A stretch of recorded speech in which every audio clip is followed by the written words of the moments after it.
Hello friends, মাই veg ফুডে আপনাদের সবাইকে স্বাগত। আজকে আলু পাতুরি সম্পূর্ণ নিরামিষভাবে তৈরি করে দেখাবো। আজকের রেসিপি ভালো লাগলে অবশ্যই চ্যানেলটি সাবস্ক্রাইব করে রাখবেন। এখানে নিয়েছি 4টে মিডিয়াম সাইজের আলু। আলুগুলো খোসা ছাড়িয়ে গ্রেট করে নিয়েছি গ্রেটারের সাহায্যে। এবার পরিষ্কার জল দিয়ে 4-5 বার ধুয়ে নিয়েছি। দেখুন আলুগুলো ঠিক এই রকম কাটা হয়েছে। গ্রেটারের সাহায্যে গ্রেট করে নিয়েছিলাম।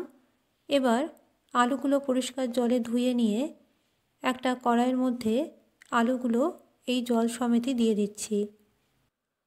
কড়াইয়ের মধ্যে আলু দিয়ে দেওয়ার পরে একটু খুন্তি দিয়ে নেড়েচেড়ে দিচ্ছি আর এটা 5 মিনিট ভাপিয়ে নিতে হবে। একটা ঢাকা দিয়ে ঢেকে রাখছি। 5 মিনিট হাই ফ্লেমে আলুগুলো ভালো করে ভাপিয়ে নিতে হবে, তবে আলুগুলো কিন্তু পুরোপুরি গলবে না। 80% মতো আলু ভাপিয়ে নিয়েছি। দেখুন ঢাকাটা এবার সরাচ্ছি। 5 মিনিট হয়ে গেছে আর গ্যাসের ফ্লেমটা অফ করে দিলাম। এবার আলুগুলো জল থেকে জল ঝরিয়ে একটা পাত্রে তুলে রাখতে হবে। পাতুরি সাধারণত কলা পাতাতেই হয়, তবে আজকের পাতুরি আমি সম্পূর্ণ কড়াইতে তৈরি করেছি। আজকে সেটাই আপনাদের সাথে শেয়ার করছি। খুব দারুণ একটি রেসিপি আর গরম ভাতের সাথে অপূর্ব লাগে। একবার অবশ্যই এইভাবে বাড়িতে বানিয়ে দেখবেন। আলুগুলো কিন্তু 80% কুক হয়েছে বা সেদ্ধ হয়েছে। দেখুন আঙুল দিয়ে চাপ দিলে দুভাগে ভাগ হচ্ছে। এবার এর মধ্যে দিয়ে দিচ্ছি 1/4 চামচ হলুদ গুঁড়ো, 1/2 চামচ লবণ আর 1 চামচ চিনি। এর মধ্যে আরও একটা উপকরণ আমি যোগ করছি, সেটা হচ্ছে সর্ষে পোস্ত কাঁচা লঙ্কার পেস্ট।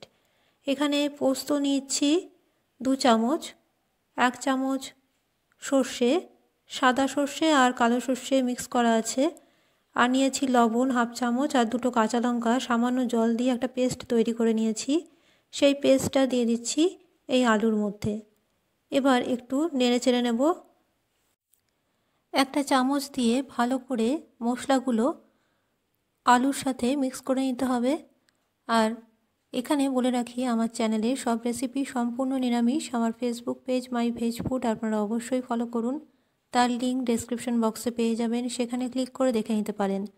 আর আজকের রেসিপি ভালো লাগলে অবশ্যই চ্যানেলটি সাবস্ক্রাইব করে রাখতে পারেন এইরকম নিরামিষ রান্নার আপডেট পেতে।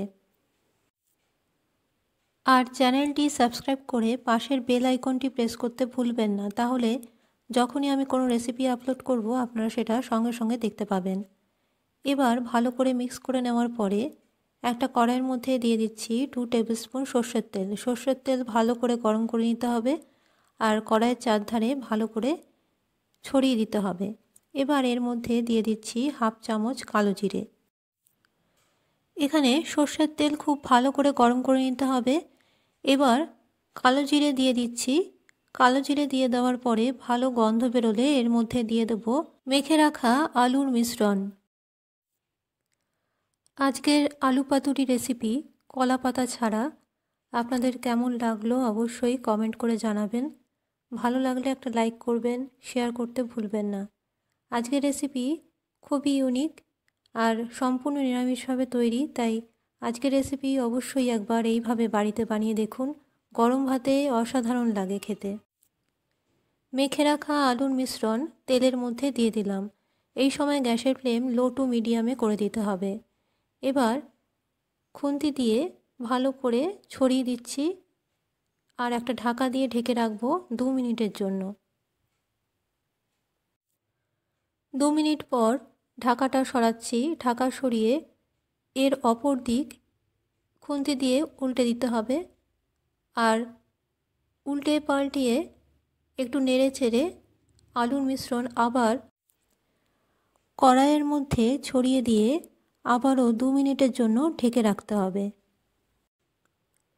যদি কখনো পাতুরি খেতে ইচ্ছে হয়, বিশেষ করে আলুর পাতুরি, তাহলে কলা পাতা ছাড়াই বাড়িতে এইভাবে তৈরি করে নিতে পারেন। খুব সহজে তৈরি। 2 মিনিট পর ঢাকা সরাচ্ছি। দেখুন তৈরি হয়ে গেল আলুর পাতুরি সম্পূর্ণ নিরামিষভাবে আর খুব সহজে। আশা করি আজকের রেসিপি আপনাদের ভালো লাগবে।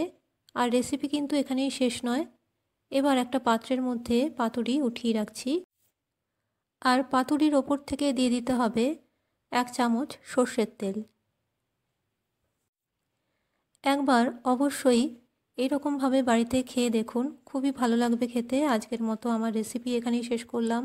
গরম ভাতে একবার অবশ্যই ট্রাই করুন।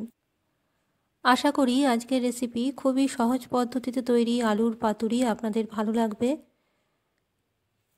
ভালো থাকবেন, সুস্থ থাকবেন। নমস্কার।